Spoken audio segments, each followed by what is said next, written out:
আসসালামু আলাইকুম। সবাইকে স্বাগতম জানাচ্ছি জান্নাত ডেইলি কুকিং চ্যানেলে। আশা করছি সকলে ভালোই আছেন। আজকে চলে আসলাম পাকা আমের পুডিং রেসিপি নিয়ে। পাকা আমের পুডিং তৈরি করে নেওয়ার জন্য আমি প্রথমেই দুইটি পাকা আম নিয়ে নিয়েছি। এগুলোকে ধুয়ে খোসা ছাড়িয়ে নিচ্ছি। দুইটি আমের খোসা ছাড়িয়ে নেওয়া হয়ে গেলে আমগুলোকে কেটে একটি ব্লেন্ডারের জারে নিয়ে নিচ্ছি। ছোট বড় যে কোনো একভাবে কাটলেই হবে। আমার আমগুলো কেটে নেওয়া হয়ে গেছে। এবার আমি ব্লেন্ডারের জারের ঢাকনা লাগিয়ে দিয়ে এগুলোকে ব্লেন্ড করে নিচ্ছি।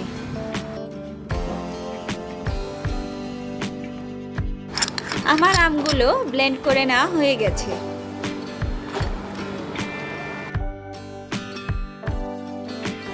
এবার এর মধ্যে 1 কাপ পরিমাণ দুধ দিয়ে দিচ্ছি।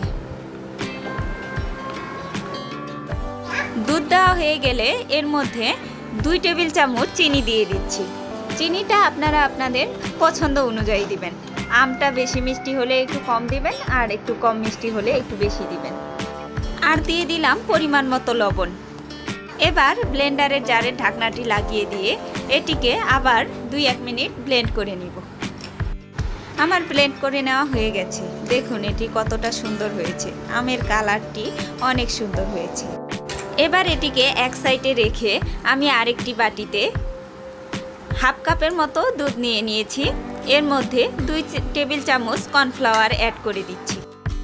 কর্নফ্লাওয়ার দেওয়া হয়ে গেলে এটিকে ভালো করে নেড়েচেড়ে মিশিয়ে নিচ্ছি, যাতে কোনো লাম্প না থাকে। এখন আমি চুলায় একটি কড়াই বসিয়ে দিয়ে এর মধ্যে ব্লেন্ড করে রাখা আমগুলো ঢেলে দিচ্ছি। আমগুলো দেওয়া হয়ে গেলে চুলাটি মিডিয়াম আঁচে অন করে দিয়ে 5 মিনিটের মতো আমগুলোকে নেড়ে চেড়ে নিচ্ছি।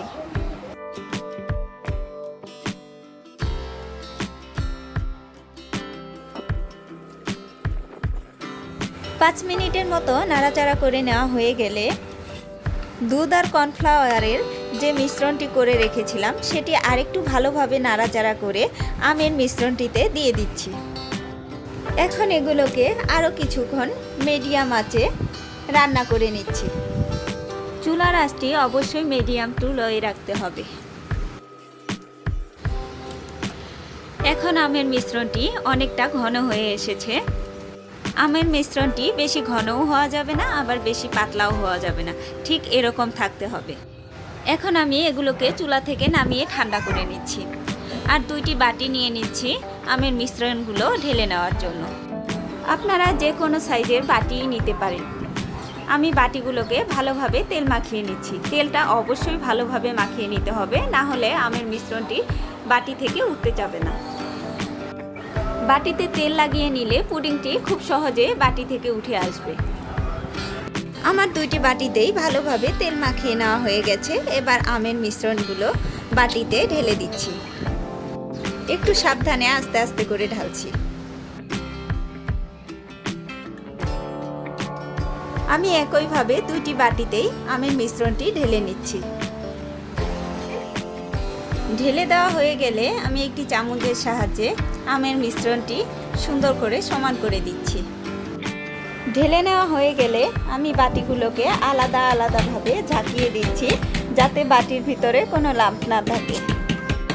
এখন এগুলোকে 2 ঘন্টার জন্য ডিপ ফ্রিজে রেখে দিচ্ছি। ফিরে এলাম 2 ঘন্টা পর।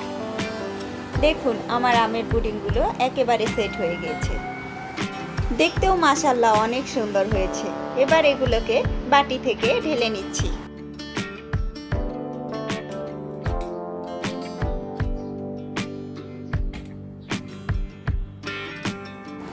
আমি আমের পুডিংগুলো ঢেলে নেওয়ার জন্য অন্য একটি প্লেট নিয়ে নিচ্ছি। আমি কিভাবে আমের পুডিংগুলো ঢেলে নিচ্ছি সেটা আপনারা দেখেই বুঝতে পারবেন।